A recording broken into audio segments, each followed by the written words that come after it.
한 가지만 꼭 기억해도 연세대는 다면사고형 문제를 출제하겠다고 언제든지 발표하고 있거든. 그렇기 때문에 여기는 전주에 있는 한옥마을이야.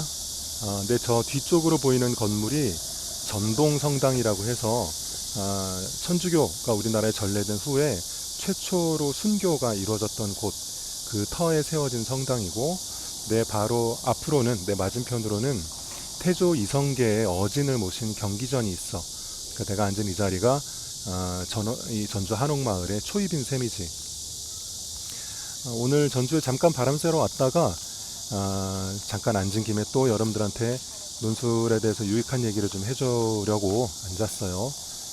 오늘은 연세대 2021학년도 문제, 오전 문제 얘기를 좀 해보자. 연세대가 알다시피 2020 학년도부터 영어제시문도 들어가고 수리논술도 들어가고 이런 문제 체제로 바뀌었잖아. 그래서 그 해에는 약간 문제가 그 과도기라서 다소 어수선한 면들이 없지 않았어. 그런데 그 결과가 반영된 후에 그 이듬해인 2021 문제는 상당히 좀 정돈된 문제들이 출제됐지. 그 중에서 우리는 오전에 시행됐던 문제를 같이 얘기를 해보자. 주제가 책임 소재야. 책임 소재. 그러니까 어떤 개인의 행위 책임이 크게 말하면 개인에게 있느냐, 사회에게 있느냐, 이런 주제를 통해서 네 문제가 출제됐어. 1-1번 문제에서는 제시문 두 개, 가와 나를 주면서 각각을 책임 소재의 관점, 이 두 제시문이 책임 소재를 어디에 두고 있는지를 밝히고, 나의 관점에서 가를 비판하라 문제가 이렇게 나왔거든. 지금까지 나왔던 연세대 문제 중에는 아마 제일 쉬웠을 거야. 가가 개인에게 책임이 있다는 입장, 그리고 나가 사회에게 있다는 입장인데, 그래서 나의 입장에서 가를 이제 비판을 하게 되면 그 개인의 행위, 어떤 개인의 선택 이전에 미치는 사회적인 요인들이 있잖아. 어떤 구조적인 요인이 있을 수도 있고, 어떤 차별적인 인식이라든가 문화적인 요인, 이런 것들이 있는데, 그런 것의 영향을 충분히 고려하지 못했다. 아마 이런 식으로 비판 논리를 구성하게 되겠지. 그 논의도 그렇게 어렵지는 않았을 거야. 문제는 이렇게 문제가 쉬워지면 점수 차이를 어디서 가져올 거냐는 거지. 그럴 때는 여러분들이 디테일을 생각을 해줘야 된다. 그러니 개인에게 책임이 있다, 사회에게 책임이 있다, 그 자체를 말하는 것은 어렵지 않지만 어떤 제시문을 내가 어떻게 이해했기 때문에 이 제시문의 책임 소재를 이렇게 파악했다. 그 과정들을 충분히 자기가 소화한 자신의 말로 동시에 제시문에 나타난 여러 가지 정보를 구체적으로 활용하면서 문제에 대한 답을 해줘야 돼. 그렇지 않으면 답이 굉장히 추상적인 수준에서 겉돌기 쉬워. 뭐 말하자면 이런 식이야. 개인에게 책임이 있다라고 얘기를 하면서 왜 그러냐? 제시문 가는 개인에게 온전히 책임이 있다고 보는데 어떤 행위를 결정하는 것은 개인이라서 그러니 개인이 행위의 책임에 가장 중심에 있다. 뭐 이런 식으로 비슷한 말을 계속 반복하게 되는 거지. 제시문에 있는 구체적인 정보들을 쓰지 않고 그래서 쉬운 문제일수록 기본에 충실하고 제시문의 구체적인 정보들을 충실히 활용해야겠다. 이 점 한 가지 기억해두고 그 다음에 1-2번 문제인데 1-2번 문제는 제시문 라를 주고 이 라를 바탕으로 다라는 영어 제시문이 나오는데 거기에 똑같은 살인사건에 대해서 다르게 분석하는 두 신문 이야기가 나와. 그 두 신문의 논조를 평가해 보시오. 이렇게 문제가 나왔거든. 그 제시문 다를 보면 미국에 있었던 실제 살인사건이야. 그 중국의 유학생 루강이라는 사람. 이게 그 영어 제시문에는 강루로 나와. 그런데 이게 동양식으로 성과 이름의 순서를 바꾸면 원래는 이제 루강이지. 루강하고 이 토마스 맥킬베인이라는 사람이 여러 사람을 죽이는 그런 끔찍한 이제 살인 사건이 벌어졌지. 근데 그 사건에 대해서 뉴욕타임즈, 전형적인 이제 미국 관점의 신문인데 뉴욕타임즈는 이 사람들의 내적인 속성들, 뭐 성격이 이상했다거나 뭐 이런 성격, 어떤 정신적인 문제 이런 걸 중심으로 범죄를 분석한 반면에 이 미국에서 발행되는 중국어 신문 월드저널이라고 있는데 이 월드저널은 이 범죄자들의 주변 상황이나 그 당시 어떤 일이 있었는지 이런 환경적인 요소에 집중을 한 거지. 그래서 이들의 신문 논조를 제시문 라의 관점에서 평가해 보시오. 문제가 이렇게 나왔는데 이 문제에서 핵심은 뭐냐면 제시문 라를 우리가 어떻게 이해할 것인지야. 저 개도 저 개도 그게 중요하다고 지금 외치고 있잖아.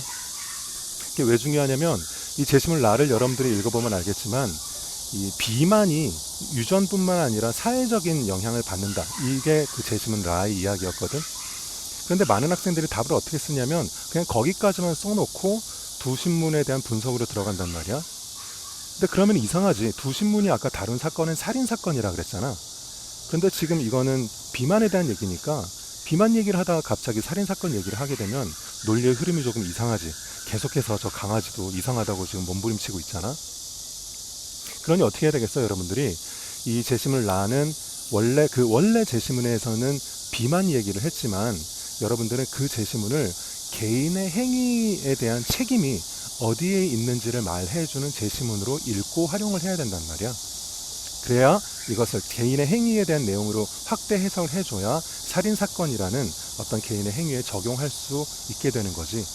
그래서 내가 앞에 영상에서도 얘기를 했었는데 논술에 나오는 제시문들은 원래 그 제시문의 내용 자체가 중요한 것이 아니고 그 제시문을 그 문제에 갖다 놓은 출제자의 의도가 중요하거든. 그 의도에 맞게끔 이해하고 활용을 해야 된다. 그런 능동성과 적극성이 중요하다. 이 문제에서도 여실히 드러나고 있으니까 꼭 기억을 해줘야 돼. 다음 문제가 2-1번 문제였는데 2-1번 문제는 도표를 하나를 주고요. 그 도표를 이용해서 여러 가지 이유를 찾아내어서 제시문 라의 주장, 조금 전에 이 1-2번에서도 봤던 그 비만 얘기 나왔던 그 제시문의 주장을 여러 가지 각도로 비판을 해보라는 거야.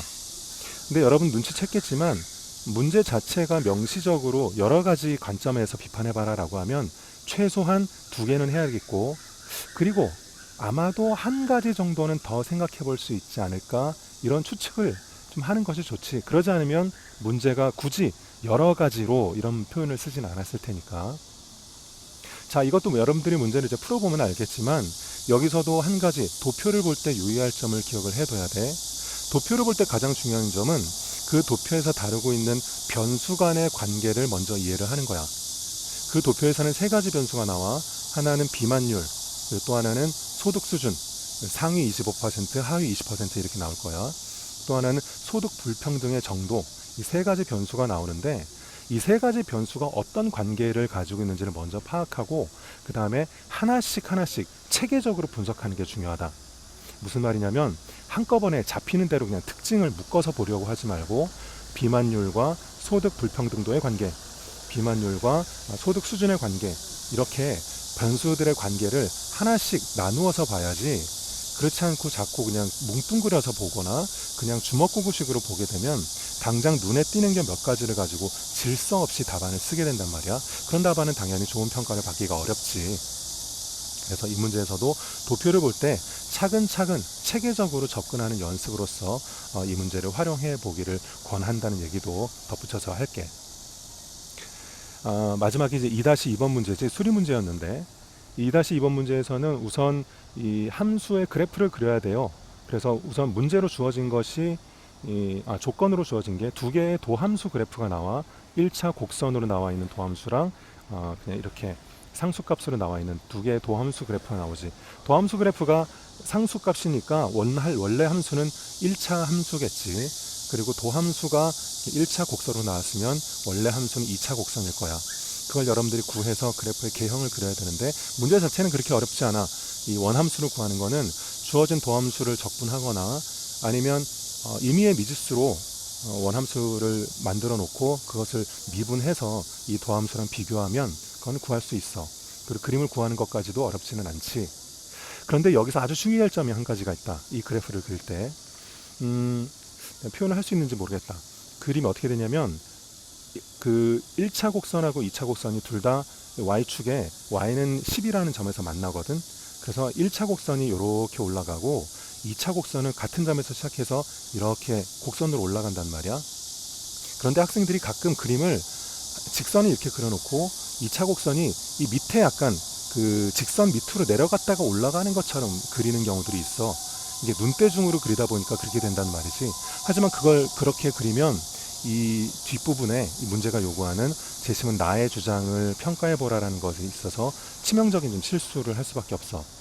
그래서 그래프 개형을 정확하게 그려줘야 되는데 2차 곡선이 1차 곡선 밑으로 내려가지 않아요.